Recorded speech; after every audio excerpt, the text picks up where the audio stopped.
I want you to hit me as hard as you can.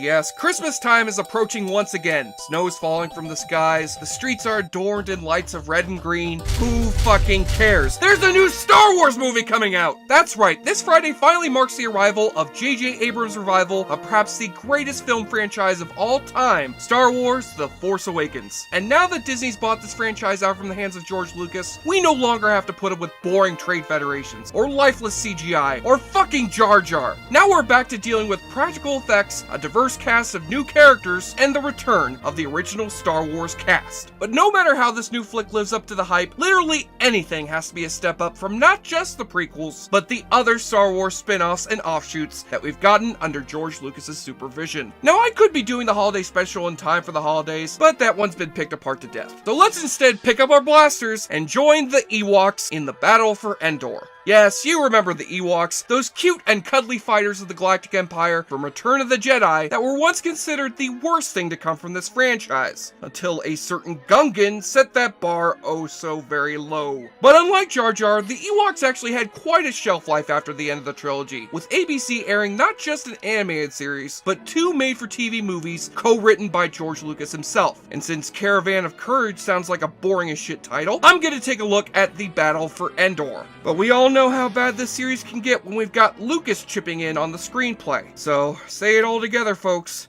I got a bad feeling about this. So we open by getting reintroduced to the Tawani family from the last movie, as led by Father Jeremitt, played by Paul Gleason, aka the principal from Breakfast Club and the deputy chief from Die Hard. As far as I can tell from the last movie, the Tawanis crashed their Star Cruiser on Endor and have befriended the Ewoks living on the planet, with their daughter Sindel even teaching the lead Ewok Wicket, played once again by Warwick Davis, some basic English. My brother and I could go to school. School?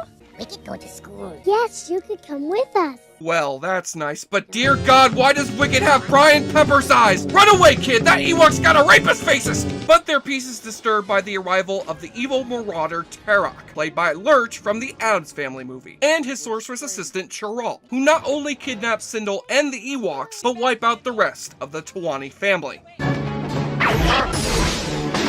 I hope that's not a hostage. Thankfully, Wicket and Sindel escape the grasp of the evil hooligans and are able to run far into the forest of Endor, seeing as Wicket learned how to make a handmade hand glider from Ator and cave dwellers, apparently. And as they try to scrounge for survival, they come across a fast-paced creature by the name of Teek. Dear God, he looks like Bugs Bunny's aborted child. And Teek takes them into the home of his cantankerous friend, Noah, played by Wilford Brimley. Now let's see, how many diabetes jokes do I have ready for this review? Oh, good, I've got plenty. Though Noah angrily insists that he doesn't want any company, his heart eventually warms to this Shirley Temple-looking bitch and her pet Teddy Ruxpin. And the three soon become a family as they try to repair Noah's wrecked ship that left him stranded on Endor. Little do they know that Terok and Chiral are hot on their trail, and the sorceress uses her powers of deception to kidnap Sindel. Will you hand me my robe?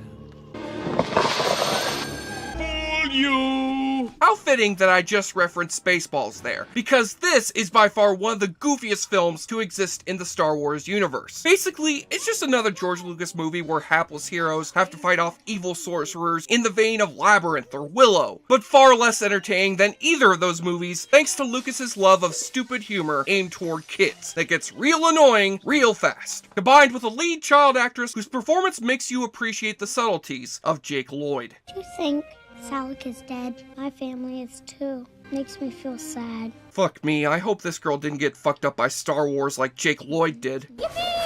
However, after suffering through the holiday special, those stupid special editions, the acting skills of Hayden Christensen, I can say that this flick is fairly innocuous and inoffensive, and not without a couple of merits. For one, you gotta love the practical effects in this flick, which for a TV movie are pretty damn good. And Wilford Brimley has a warm and engaging presence in his role, even though having Wilford Brimley in a Star Wars movie is totally out of place. It's like having John Wayne play Hamlet. Run, you little bugger!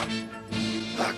So in the long run, the Battle for Endor is fairly harmless entertainment for your children. But for more discerning fans of Star Wars who hate Ewoks to begin with, this flick will do nothing to change your mind or make it worth your time. However, I will admit that I'd rather hear this little Rugrat sing a shitty song My star keeps me company. than hear Princess Leia sing a shitty song. Oh gosh, what would happen if those two did a duet together? Wait, no, don't make that happen. I didn't mean that. Make it stop, please!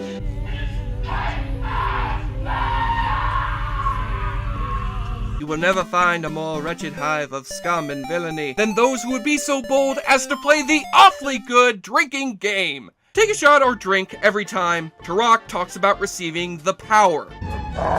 The power.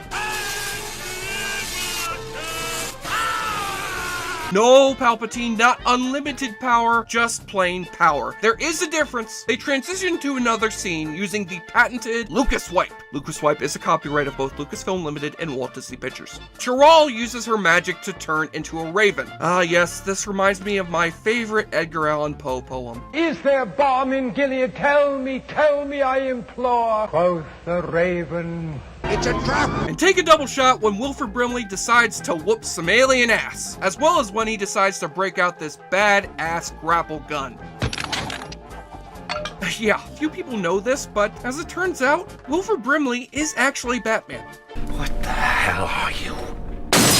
I'm Batman. And I'd like to talk to you for a few minutes about diabetes.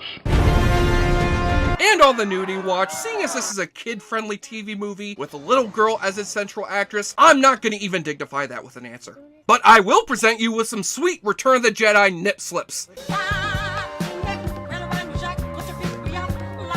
Oh yeah, the Rancor just came out of its pit.